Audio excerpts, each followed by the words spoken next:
Olá, mamães! Nós já conversamos sobre o Baby Blues e agora nós vamos falar de um assunto um pouquinho mais sério, que é a depressão pós-parto.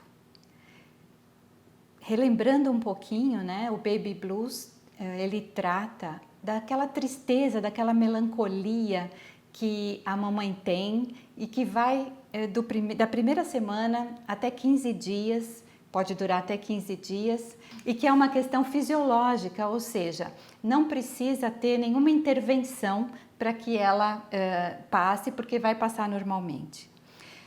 Se não passar e a coisa começar a piorar e essa tristeza começar mais forte e o choro vier mais intensamente, a gente já tem que pensar num quadro de depressão pós-parto. A depressão pós-parto, ela tem uma diferença em relação ao blues, e eu acho que é importante salientar isso até para a mamãe e para a família poder ajudar na identificação, é que a depressão pós-parto, ela vem com uma questão muito importante e muito forte, que ela tira a vitalidade dessa mãe. E o que quer dizer isso? Ela perde o ânimo, perde a vontade, não só de cuidar do seu bebê, mas de fazer qualquer atividade. E ela vem também acompanhada de sensações muito fortes, inclusive de ideações suicidas. Ela pode vir acompanhada por essas ideações, o que é uma coisa já para se procurar uma ajuda. Por isso, diferentemente do Baby Blues, na depressão pós-parto é preciso que haja uma intervenção médica, ou seja, é importante e por isso fale com seu obstetra que ele pode lhe acompanhar, mas o importante é procurar uma ajuda psiquiátrica e uma ajuda de psicoterapia. E é importante falar com o obstetra, por quê? Porque ele pode ajudar na indicação de um psiquiatra que entenda mais desse período puerperal, porque hoje em dia existem medicamentos que podem ser utilizados no decorrer da amamentação sem prejudicar o bebê. Por isso é importante o encaminhamento para um psiquiatra especializado. O que a gente pode dizer sobre a depressão pós-parto é um alerta para que ela seja prevenida. Então, diferente também do Baby Blues, a depressão pós-parto pode ser prevenida. E como é que ela pode ser prevenida? Quando ela for acompanhada, quando a mamãe for acompanhada já durante a gestação. Então, se você sentir na gestação já algum sintoma que sinalize uma depressão, precisa ser comunicado ao obstetra. Por quê?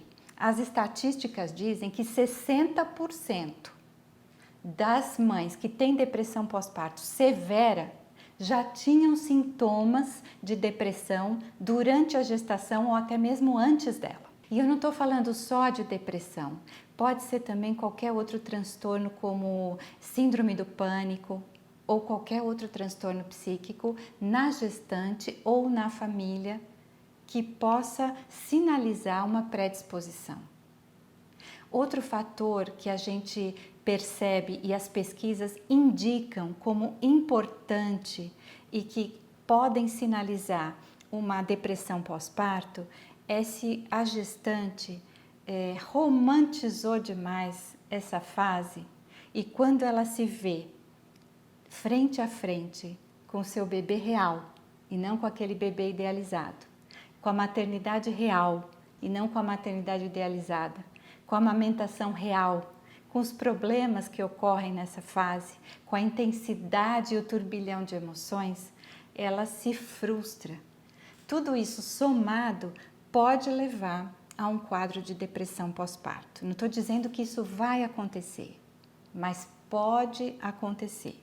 Se todo esse quadro estiver presente, é bom que se fique alerta para prevenir, porque prevenir é sempre a melhor opção quando a gente fala de depressão pós-parto. Outras dicas de prevenção para a mamãe são muito simples e não diferem muito da depressão que não é decorrente do parto. Quais são? Exercício físico, cuidar da alimentação. E aquelas que são específicas desse período são: tenha uma rede de apoio, peça ajuda, família, amigos, procure colocar como você está se sentindo. Isso não é vergonha, isso não é medo. Como a gente falou, isso ocorre em 60% a 80% das mulheres. E a depressão pós-parto tem ocorrido em 10% a 15% das mulheres, das mamães. E isso é um número muito considerável. Imagine como esse número é grande. Então, peça ajuda. Peça para a família, peça para as avós, para as amigas, fale como você está se sentindo, fale com seu obstetra, até com o pediatra do seu filho, porque todos eles vão poder te ajudar nesse momento. E agora eu queria ter uma fala exclusiva para os papais. Papais ou quem exerce a função paterna. Esse é um momento em que a mãe vai precisar muito do seu apoio incondicional e da sua aceitação. Então, se ela estiver chorando, tudo bem, e diga para ela que está tudo bem. Diga para ela que você está aí para ela, que você vai dar o apoio e que ela pode sim desabar um pouquinho, porque ela não tem que ser forte o tempo todo. E que você está aí para dar esse apoio, que você está aí para ajudá-la, que você está aí para proteger essa díade mãe e bebê que é tão forte e é tão importante que se estabeleça esse vínculo. Então, pai, essa é a sua função nesse momento, mas a gente vai falar disso num outro vídeo. E para a família, um recadinho especial também, porque a gente sabe que a família quer ajudar, que a família quer estar presente, que a família quer participar, mas será que qualquer coisa que a família fizer naquele momento ajuda? O apoio da família nesse momento é para a mamãe e não para o bebê. É a mamãe que está precisando desse apoio. É a mamãe que está invisível nesse momento, porque todos os olhares são para o bebê. E esse apoio, como é que tem que ser? Ele tem que ser dado respeitando as decisões dessa mãe, que ela está descobrindo a forma de exercer a maternagem dela. Como é que ela quer maternar? É um direito que ela tem. Então, respeitando as decisões dela. Quer dar um palpite, vovó? Quer dar um conselho? Dá se a mamãe pedir. Mas se ela não pedir, melhor deixar que ela faça do jeito dela, porque ela tem esse direito. Ela tem o direito de acertar, de errar, até descobrir qual é o jeito que ela quer maternar. O bebê é muito receptivo a isso. Ele aceita isso. Ele está formando ali, ele está reconhecendo aquela mãe, agora do lado de fora. E da mesma forma, a mãe está reconhecendo o seu bebê. Então, essa é a relação mais importante desse momento. E o vínculo que é formado aí, ele vai ser útil para toda a vida. Ele tem que ser um vínculo seguro, um vínculo forte, um vínculo firme.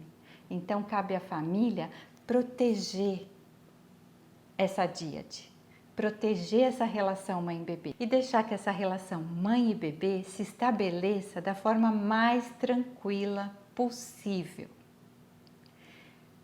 Mais uma coisa só para a gente terminar é o seguinte: mamãe, diante da impossibilidade de você ter o apoio da sua família nesse momento para tratar de questões emocionais, hoje em dia existem redes de apoio virtuais. Então tem blogs, tem sites, grupos de mães que falam só sobre esses temas e que podem nesse momento ajudar muito e trazer muito conforto, porque você vai perceber que todas estão passando pelo mesmo processo, sentem as mesmas coisas, têm as mesmas dúvidas e inseguranças, e isso pode te ajudar muito ou te acalmar muito para você passar por essa fase do puerpério.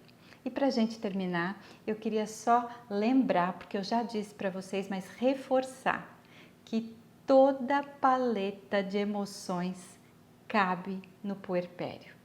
Então, mamãe, aproveita esta fase, mergulha nela emocionalmente, se permita vivê-la com intensidade, porque você vai sair dela fortalecida.